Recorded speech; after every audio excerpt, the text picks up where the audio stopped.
Good morning, good morning, good morning. My name is Sean Dexter and welcome you back to the Mango Grow for Your Daily Bitcoin USD analysis video.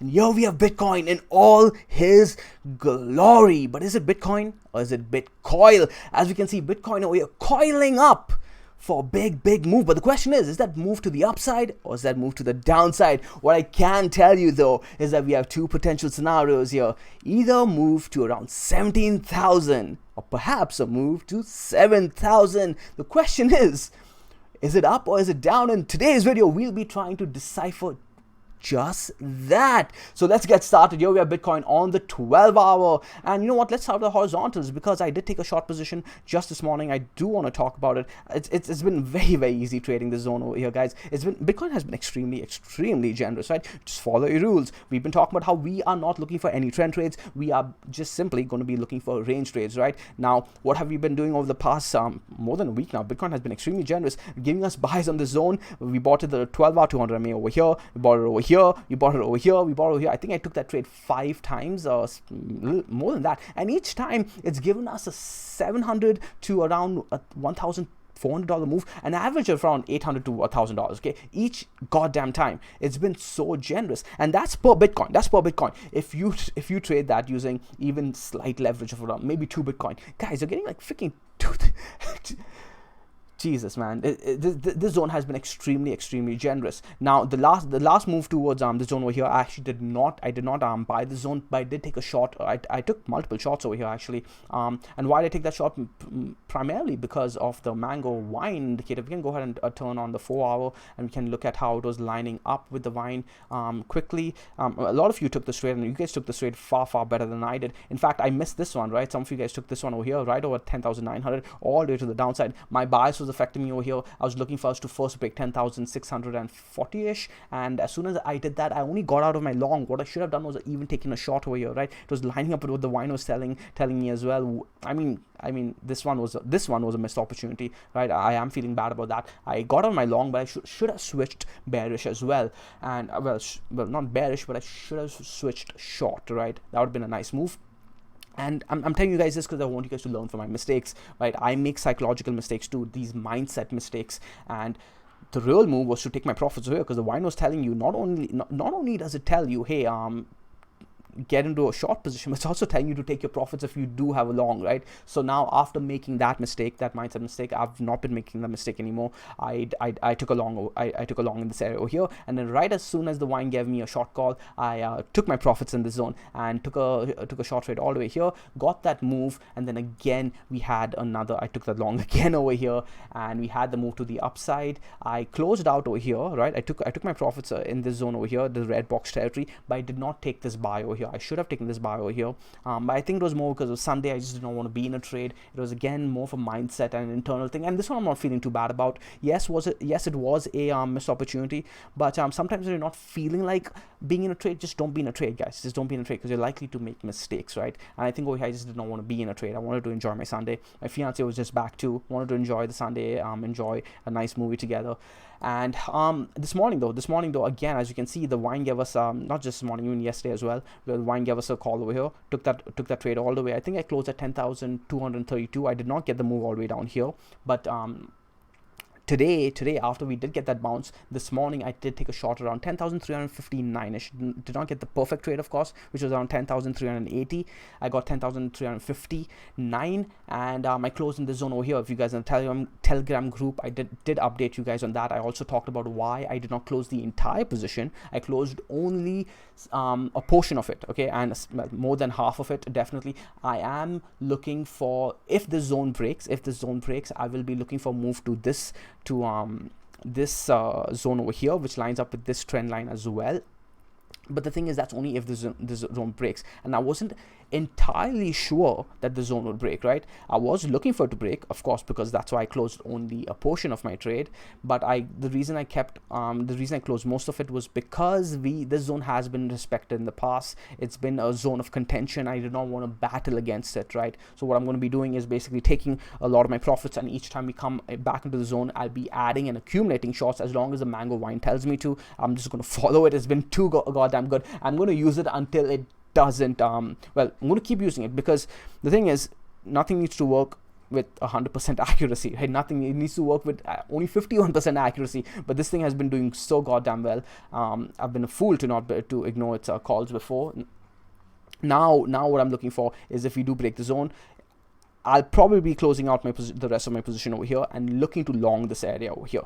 Now, this is where I do want to talk about some mid-time notions of Bitcoin not looking too good. Okay, mid-time, perhaps to even the long-term positions, but by long-term I'm talking about only the daily. Okay, so as you can see on the mid-time Bitcoin, or on the lower time frames, 4-hour Bitcoin simply going sideways. There's not much to be had. You simply play the ranges, right? You buy the supports, you buy the zone, you buy the trend line over here, and then you close out your position somewhere around here. You keep doing that, and it's been giving you $1,000 moves. It's literally that simple. But let's talk about the bigger moves, right? Okay, the multi-$1,000 moves, all the way up to 17,000, all the way down to 7,000. And for that, we can go ahead and remove all the horizontals, and we can turn on our Ichimoku ribbon. We'll have a Tenkin, we have a Kijun, and we have the 10 SMA over here. Okay, that's what we're looking at. Okay, the bright red is the 10 SMA. We have the we have the blue Tenkin, and the dark red thin line is the Kijun. Okay, that's what we're looking at. Let's switch on over to the 12-hour. We'll start with the 12-hour. As you can see, we did get a little, we could say this was the front run of the Kijun, and did not quite get there, but I don't really think the 12-hour was playing the Kijun over here. I know some of you guys think that this was the front run. Yeah, you could look at it that way, but what's important is we are underneath the Kijun. Okay, on the 12-hour we are underneath the Kijun. On the daily, what's going on? We're under the Tenkin, we're under the Kijun, and we are underneath the 10 SMA as well. Now, yes, this does look like we closed over the 10 SMA, but that's not good enough. I want to see a confirmed, a really good conclusive close, which would have been only conclusive if we took out 10,482 for me. If we closed over 10,480, then I would have said, okay, you know what, this is a good close over the 10 SMA. Not good enough for me, and I'm glad I followed that call, right? Because as soon as we did have that close, I took that short, and then boom, I got that move almost immediately towards the downside. And the mango wine, of course, was also giving me that extra boost of confidence. So that's what that really does, right? And a lot of people have been telling me that the wine actually gives them that boost of confidence to be like, you know what, I'm going to go ahead and short that, and people have been doing really well with that. And because they've been reporting, that's why I'm so happy with me going the beta testing route first, right? Because I went for that beta testing route, a lot of people were able to tell me their opinion on how they are using it. I'm like, wow, you know what, perhaps I've been underusing this, man, and clearly I have, and I'm not going to do that anymore. Let's go ahead and talk about the 2-day. Same story, right? Yes, we are over the Kijun, but we are under the Tenkin, we are underneath the 10 SMA. Not the prettiest, but again, not the ugliest. We do have Kijun support coming in all the way at 9,576 on the 3-day. I don't think the 3-day is getting too much play, to be honest. I know a lot of people are looking at it. I'm not even going to look at the 3-day. The 4-day is what I'm looking at, right? The 4-day is getting some play. As you can see, we rejected the Tenkin on the 4-day. If the 4-day closes like this, I'm not gonna like what I'm seeing, and you guys may not like what I'm going to say unless you have a bearish posturing, right? The 4-day is closing on the 29th. If we close the 4-day anything like this, I will be looking for a move to around 8,588. Now, does it mean that it happened immediately? No, it's a freaking 4-day candle, right? It takes 4 days to complete one. It could take 3 candles. It could take 2 candles. It could take 1 candle, right? But it's still 4 days that Bitcoin needs to play out that action. And we have a lot of support coming underneath. Again, we have the 12-hour 200 MA coming in around 9,900-ish, I believe. Then we have the 9,400 level on, what was it, 9,004 on the weekly? Is it the weekly Kijun? Yeah, I think the weekly Tenkin. The weekly Tenkin is coming. Yeah, we'll talk about that, but we have the weekly Tenkin coming in at around 9,400. Then we also have the 9,200 or 9,000-ish is the weekly 21 EMA. Yeah, so that's yeah. So we have a lot underneath us. So the Kijun is at 8,600, but I will be looking for that move to happen if we do close that 4-day candle over here. Now, on the weekly, we have a similar story. We have rejected the 10 SMA, but the Tenkin is underneath us. We just talked about this. The Tenkin is at around 9,393. The Kijun is around 8,500-ish. So the 4-day Kijun is around 8,600-ish. We have a lot underneath us. We see the bulls have a lot of leeway going for them. So even though they lose this area, the bears shouldn't be getting too excited. We have a lot underneath us. It's only after we start closing multiple candles underneath the, we'll say the weekly Tenkin. If we close multiple candles underneath the weekly Tenkin, then I will be looking for perhaps a move all the way down to 6,600, and that's your big move, right? If you are a bear, you are looking for a big move. You should be looking for a big move. Otherwise, what the hell is the point of trading Bitcoin, right? Go trade some other asset. So okay, that's not fair for me to say, because even the recent range trades have been, they've been high probability trades, and they've been giving us some really good moves. And Bitcoin is in that position right now where it's worth so much, right? It's freaking worth $10,200 currently, and every move is going to give you a lot of USD, okay, and that's going to allow you to spend a lot more in real life, right? But I'm actually looking towards accumulating more and more Bitcoin, not just have more and more USD. And when you look at the move towards the upside, and now we can start having the more bullish view on this. What are you looking at over here on the weekly? This is, in my opinion, a bullish freaking I want you guys to, you know what, I'll redraw this so that you guys see what I'm talking about. Ignore all of the white horizontals. I'm going to turn off the Tenkin and the Kijun over here. Yes, we do have a bearish rejection over here, but the bulls, you know what, let me start over. Let me give you the bear side of things over here, and then I'll give you the bullish side. The bears could be saying, okay, we've lost the 10 SMA, we've tested the 10 SMA, and we've rejected it twice. We are likely going to make our move to the next level, which is probably the Tenkin, and then after that the 21 EMA, I believe. Let's go ahead and turn that on. It's coming in around 9,000 now. Yep, that's 9,036. Okay, so we have the Tenkin, we have the 21, and then we have the Kijun. Okay, the bears are going to be targeting these areas over here, and those are pretty good moves. Let's go ahead and actually measure those out. We have a if you get all the way down to the Kijun, you have a 16% move. Okay, cool. So the bears are saying the 10 SMA has been rejected, we failed to regain it, we are likely going to come down. The bulls could be saying, hey, yeah, the 10 SMA has been rejected, but we are not seeing follow through. If we lost the 10 SMA and we rejected on the next week, we should be seeing follow through already. It is almost it is Tuesday now, it is not Wednesday, so we do have some time. Now the bulls are saying we are not seeing the follow through right away, and we also have rising wicks. Look at this wick, all these wicks over here, guys. They're higher than, each wick is higher than the previous one, and that honestly has a bullish posturing. The next wick, if it were to maintain this trend, is coming in at around let me try and draw this perfectly for you guys. It's coming around this level over here, which lines up with the zone. As long as Bitcoin closes a weekly, any candle over 9,775, the bulls still have their argument going for them, right? So the bears need to bears need to push price action below 9,775 for the bulls to lose that argument of, hey, every wick has been higher than the previous. As long as the bulls are doing that and maintaining that argument, you have what could very well be what I've been talking about for a while now, a bull flag, right? And like Lewis said in the seed program, this is not looking like a bull flag. This is a goddamn bull flag. Those were his words, and I have to agree with him on that. But the thing is, bull flags don't need. Okay, let me go ahead and remove the Tenkin. Okay, you guys see it now, the yellow line here, the flat line to the top side, and the diagonal line underneath it, right? This is printing a bull flag.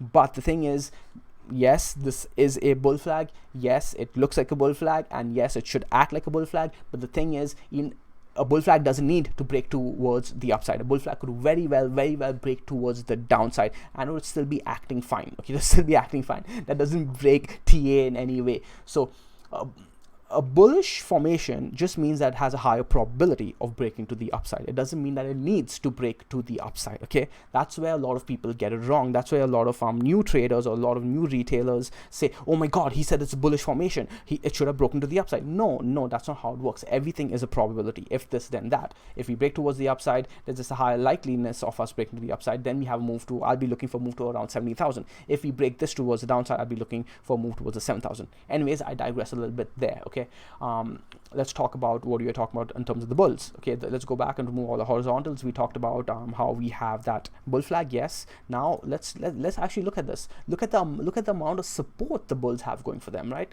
We have support at Tenkin, we have support at the 21 EMA, we have support at the Kijun, and this is just the weekly. Another thing I'm looking at is the 4-day, and let's go ahead and see what's going on. We actually have right here and right now, we have the 21 EMA lining us. Yes, if we do lose this, we will know very quickly that that, you know what, it is time to switch our mindset and look for move down to 8,658. But the weekly time frames is still giving us support underneath. And the 4 days right here, I believe. Let's go ahead and look at the 2-day. Actually, where's the 2-day Kijun coming up at? The 2-day Kijun's right there too. There's so much, guys. There's so much that the bears have to fight against. So I'm not too excited for the move to the downside. This is why I'm excited for the move towards the upside, because there's just less resistance, right? I just like easy trades. I like stress-free trades. I like doing it the mango way, the stress-free way. Why don't you guys? Anyways, that's not a rant. That's just me saying, hey guys, do it easy. Do it the easy way, man. I'm lazy. I like easy trades. Okay, now we can go ahead and switch back on over to lower time frames. We talked about the higher time frames. We see a squeeze formation going on here. We see that coiling. I do want to go ahead and look at the 4-hour. Are we bouncing off that zone? Yeah, perfect. We are bouncing off that zone. So Bitcoin is acting well over here. I do like this. As you can see, it's not we've not closed though, right? We've not closed though yet. We have another 2 hours before we, more than that, we have 3.5 hours, I believe, before we 2.5 hours before we actually confirm this candle. What I'm seeing over here is that Bitcoin actually tapped into all of this liquidity. People who got scared out of their positions did not want to wait for candle close, and then we simply liquidated everybody who put their stop losses underneath the zone over here, and then we closed above. This is, you guys asked me, right, Sean, you don't use stop losses, what the hell, man, that is so goddamn risky. Well, you're seeing this right now. You're seeing why I don't use stop losses. Yes, this could have very well powered through. And we could have gone all the way down here, and it's one of those things, right? You got to take the good with the bad and the bad with the good. But hey, I wasn't in a long position here anyways. I'm on the short side of this. I've already taken profits over here. But it's the same argument, right? I took profits over here, even though it looked like we were going to power through. I took profits because I don't know what's going to happen with the candle close. It's the same thing, same mindset. Anyways, we do have resistance to the upside. We have the 10K, we have the 10 SMA, we have the 21 EMA. We could get a retest of 10,232 and then break towards the downside. Honestly, I'm not playing the EMAs over here. I don't think it is appropriate to be playing them. What I'm going to be looking at is these major zones over here. Is 10,424 to the upside, and then again the zone to the downside. So I'll just be playing these ranges over here. As long as we are doing that, I'll accumulate shorts towards at 10,400 region. I'll be accumulating shorts. At this zone over here, I'll be taking longs. That's how I'm going to be looking at it. Okay, I'm not too interested in taking longs over here. Okay, I'm not too interested in taking longs over here. It's like the middle of the range, but it's not a bad place to be taking longs. Not a bad place to be taking longs at all. As you can see, actually, look right here. You're an example. If you took a long over here, you got a freaking immediate move all the way up to 10,000. Actually, damn, all the way up to 10,410, right? That was a good $300 move. Not a bad place to take a long at all. Over here too, right? Over here in the zone over here, you took a long here all the way up there. We may see that happen right now too, but I'm not interested. You don't need to be taking every trade, guys. So that's pretty much it for today. Let's go ahead and do a quick recap. I do want to keep this video on the shorter side of things, because I want to get this video out for you guys before 12 o'clock, and then I'm gonna head to the goddamn gym. So we are looking at, let's look at the 12-hour. Keep it simple. The 12-hour has a 21 and the 10K playing as resistance right now. We are getting cradled by the 10 SMA. We also have the zone over here. We don't need to play any of the zones. So let's go ahead and cancel this. Let's go ahead and hide. I need a sip of water. Mouth's really dry.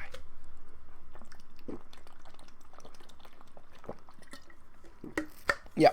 So look at the green horizontals towards the upside over there, coming in at around 10,420. That's where you're looking at if you want to be either closing out your longs or taking some short positions. This is not financial advice. These are just my thoughts. I'm talking to myself, guys. And you guys are just listening to me talk to myself. And the zone over here is where I'll be looking to be taking longs. This zone over here is a zone of contention. You can take longs here, you can take shorts if you break the zone, completely fine as well. So that's pretty much it. Any break over 10,675, I'll be looking to be adding trending positions, okay? And I believe this area also lines up with the weekly 10 SMA. We can go ahead and quickly check on that. It does line up with the 0.5 Fibonacci retracement level, that's for sure. Turn on our EMAs, and we can see that the weekly 10 SMA lines up exactly over there around 10,580, 10,600. So here's the thing. It's completely okay. It's completely okay to have a neutral position until we clear that area. Okay, it's completely okay. Nobody may have told you this, guys, but it's okay to be sitting on the sidelines. It is okay to be playing both sides. You do not need to be a complete bull. You do not need to be a complete bear. There doesn't need to be a team. There doesn't need to be a team. The only team you need to be on is, I want to make money. What is the easiest way to make money team? That's the freaking team you need to be on. Okay. And right now, in my opinion, it's not easy to be a bull. It's not easy to be a bear either. The bulls have a lot of support underneath. The bears have a lot of work to do to break that support. At the same time, the bulls need a lot of work to do to get into that trending trade towards the upside, to the higher numbers as well. The bulls have a lot of work as well. Okay, so once we clear around 10,600, 10,700, we can start looking towards those bullish trending positions as well. Once we actually break those zones underneath that we talked about in today's video, then we can start looking towards those trending trades towards the downside. Until then, let the bull team and the bear team do all the work, and we'll just play the ranges. And man, it's been extremely profitable. Like, why the hell not? Why the hell not, right? Don't have a bias. Don't make the mistake that I made like a week ago, right? I missed that move from 10,900 all the way towards the downside. I should have been taking a shot on that. But hey, I'm not going to be ignoring the vine anymore. I'm going to be taking those plays. It looks like Bitcoin just bounced off that zone that we were talking about. Oops, this is looking ugly. Let's go ahead and yep, there we go, man. There you go. This is why, right? This is why you close out. You don't trade your feeling or your gut feeling. Gut feeling is fine. It's fine to pay attention to your gut feeling, but you always make sure that you don't ignore your technical analysis. And this zone was a point of contention that I did not want to play against. And look at that. I'm glad I closed most of my position now. I do have some of my position running. I'm not going to lie about that, but I don't care about that at all, right? This is part of the game. If we did run through, I would have been happy for holding part of my position. Now we did bounce off that Bitcoin. This is definitely a strong reaction. This is what I mean. This is exactly what I mean by this zone being a point of contention. It's a historical 4-hour level, historical 12-hour level as well, and we're going to see a lot of effery in this zone over here. As you can see, look at what happened, right? I'm not sure if I talked about it already, but we closed the 4-hour. Let's go on and switch on over to the 4-hour, the 1 hour too, right? There you go. Got the test of the 21. I wonder whether I should be taking a shot. I may actually put on a shot. No, I don't want to do that. I'm going to be patient. I'm not going to take on any tough trades. But this was an expected move. If we failed to close underneath this zone over here, I was expecting a test of the 10 SMA and the 21 EMA. And hey, if we close over that, I'll be expecting us to go all the way back to this zone over here, and I'll be looking to short that again. Similar to how I kept taking those $1,000 moves all the way at the bottom over here for 12-hour 200 MA. I'm going to keep taking those trades over here until they don't work, right? And they've already worked out enough times for me where I can take even a couple of losses. I'll be completely fine. So you keep taking those trades until they stop working. Similar with trend trades, right? You keep holding on to the trend until the trend is no longer a trend. Until then, the trend is your friend. And similarly, the range is your fringe. I'm not sure what I'm saying. Clearly, I need to end this video off right here and right now. 10,414 to the upside, guys. In the middle, you have your zone of contention, 10,100 to 10,158. And at the bottom, you have your break zone. That is the zone where we are looking to perhaps turn bearish, but no, I don't say bearish. It's still a hard trade. The easy trade is to the upside. Okay, the easy trade is to the upside, and I like easy things, man. I like easy things. I don't know about you guys. You guys like tough things. Good on you. I commend you. We need people like you in the world. We need less people like me and more people like you. So 9,935 to the bottom, in the middle 10,150-ish, to the top 10,417, perhaps all the way up to 10,700-ish. Actually, this zone should probably be a lot thicker. And I don't want to do that. Let's keep there. But we don't want to hedge, right? Okay, so that's what I'm looking at, guys. I hope you guys enjoyed this video. We can go ahead and look at Tenkan and Kijun quickly. Just, yeah, Kijun is lining up over there as well. We can actually drop this down a little bit. Yeah, that's completely fine. That I'm willing to do. So yeah, Kijun, Tenkan, 10 SMA right there. Okay, this is all you need to look at, to be honest. This is all you need to look at. Don't look at anything else. Take a screenshot of this right here, and this is what we're playing with over here on Bitcoin. Okay, that's what we're playing with. I'll see you guys in tomorrow's video. I hope you guys enjoyed this one. I'll try and get this out in the next 20 minutes. I'll try and be as fast as I can. See you soon. Throw this video a like, throw it a subscribe, throw it a share, hit the bell icon so you do get notified on my next video. I'll see you soon. Bye.